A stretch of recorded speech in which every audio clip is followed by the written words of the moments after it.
I'm Grumps. I'm not so Grump. And we're the GameGrumps. Hi. Hello there, and welcome to a very unexpected Super Mario Odyssey episode. You gonna tell the whole story? Sure.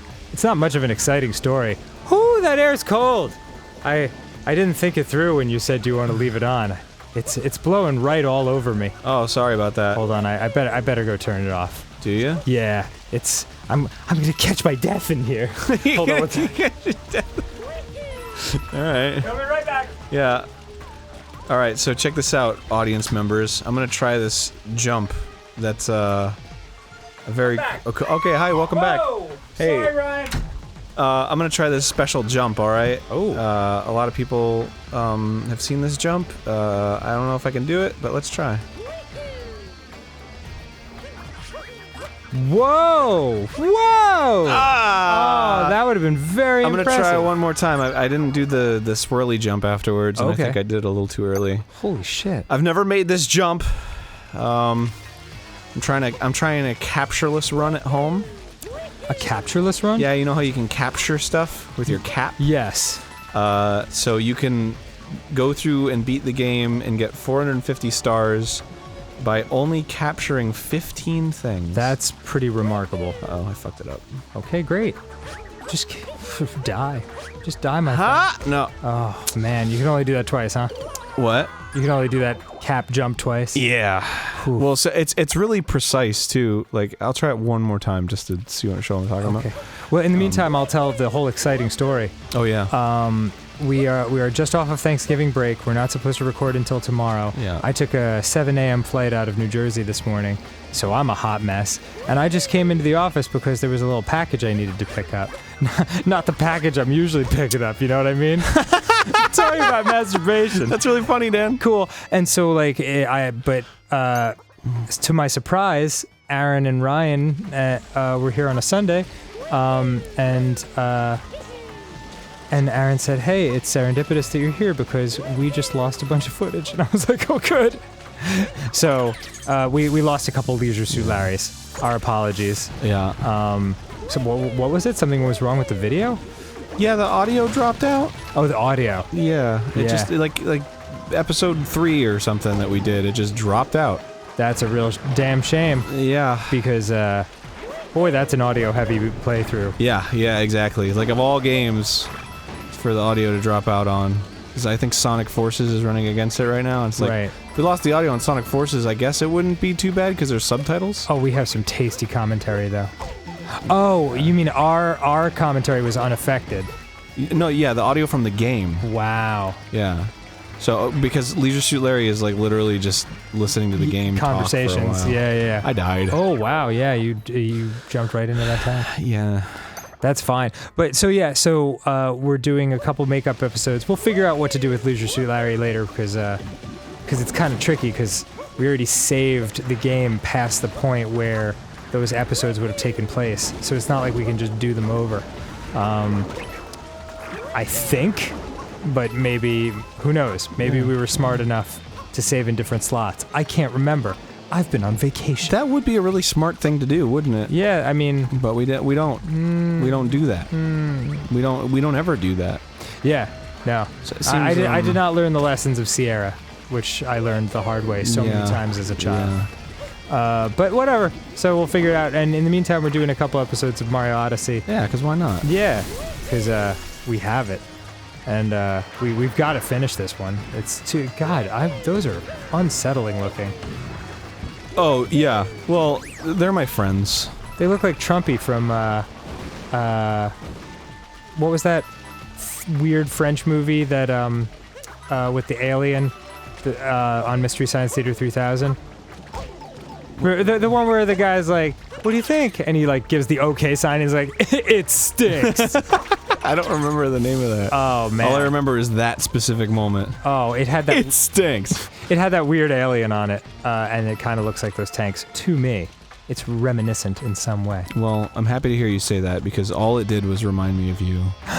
And I thought for sure that you would say that. And that's what made me think of you when I saw it, so... That's the end of that story. Thanks, Aaron.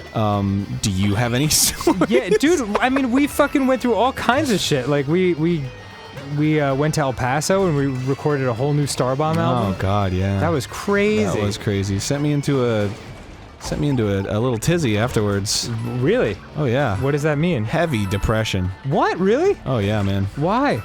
I think I was just overworked. Oh, interesting. Yeah. I realized I hadn't really stopped working for like 2 straight months. Yes. Maybe more than that. Yes. And so I came home and just like real depression, like real depression. That's interesting, because I had a series of like panicky feelings after it was over. Like it took me like 3 days to like relax and unwind. It was about 3 or 4 days for me. Yeah. That's crazy. You didn't tell me about that. Well, I haven't seen you since. That's true. I did text you to tell you what a great job you did, though. Yes, you did. That was very sweet. Yeah, and I meant it, because it was an astonishing thing to undertake, and I think it's. Is it fair to say? Well, it's kind of a cock tease because it won't be out until like Christmas of next year, but I personally think it's way better than the other 2 Starbomb albums. Oh, for sure. Yeah. It's a fantastic album. Just because it's got twerp on it and it's like a full band, and it was very cool because we only gave ourselves 2 weeks to write and record it, like it became an exercise in like using your first comic instinct, you know? Yeah, I think that also benefited a lot too, because it's like, because we held ourselves to writing a song a day. Right. Which is extremely difficult. Yeah. But we refused to like let the quality of the songs diminish. Yeah, exactly. So like if we had something that wasn't working, which happened once or twice, we were like, fuck. But we just happened more than twice. Yeah. But we just like stayed up and fought through it, or changed the song or something, you know? Yeah. Yeah, it was super intense. Very, very gratifying, I would say, for me at least. Yep. But yeah, it was basically that was the last straw for me, in terms of being sane. Yeah, we are horribly overworked. I will agree with that. So, but super positive experience, super cool experience. Yeah. It felt like it sort of felt like family, you know, like we were on the same place for 2 weeks. Same people. We lived close to each other. We ate together. You and I were in the same room. Yeah. Like you were the last person I saw before I went to sleep, and the first person I saw when I woke up. It was just like I had always fantasized. Yeah. So it was a very good time. It was like rock camp. Yeah, a little bit. Rock camp. Yeah. We got to hear some great stories. From all the people, because it's such an eccentric, interesting group of people. Yes.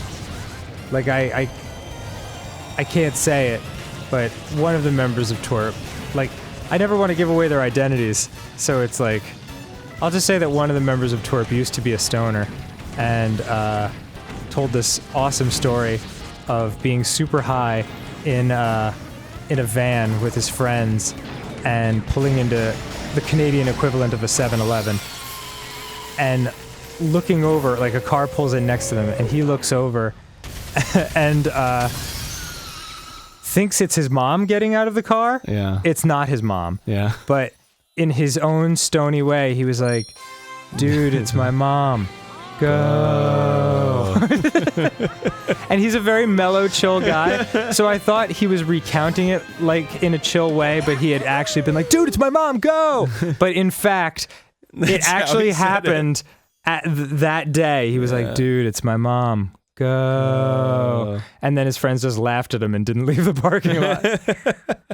So it just, those types of stories would come out at like 10 p.m. at night when we're all giggling uncontrollably. Yeah. A classic tale. Yeah, it was very funny. And also just taking advantage of the amazing equipment and listening to all kinds of good music on like just the best equipment. I think we recorded half of the vocals of our album on a microphone from the 50s. Yeah. How fucking dope is that? Yeah, and that board too. That board is like, our producer was like, this is like finding like a '61 Mustang in like cherry condition, you know. And I don't know a lot about stuff like that. Oh, So close. but the guys in the studio who knew what they were doing said things along the lines of like, man, you could put anything into this board and it comes out like magic, you know? Which was very cool, because it was good to be in El Paso where like there's no distractions. It's super quiet. We were like, the only thing for miles around the studio was a pecan farm. Oh yeah. Pecan farm. Sorry, just capturing this man real quick. Oh yeah, no, hey. It's Friday night for you, bro. What is happening right now? I'm controlling this man who is remote controlling this taxi. Wow. How... what a tangled Inception-like web we weave. Got it. Nice! It's like You got a moon and leapt out of that man's head. Yeah. And now you're back in. Well, his kid is really good at it. It's like, well, I feel violated. What has happened? Next time on GameGrumps. Oh yeah, next time on GameGrumps. I'm gonna walk around New Donk City. New Donk City, baby. That's what it's called. Oh, bright yellow and purple. Yeah. Is there a better combination for all of your clothing? Yes, it is that one Yeah, it's really that I'm nice. about to buy. Nice. I will show you after this jump. See you then, goodbye. Damn girl. I don't know if you knew that, but that's how I end and begin all of GameGrumps episodes. Starting now? It was since the beginning of time. Oh, wow. Yeah, boy. Shows how much I've been paying attention. Yeah, dude.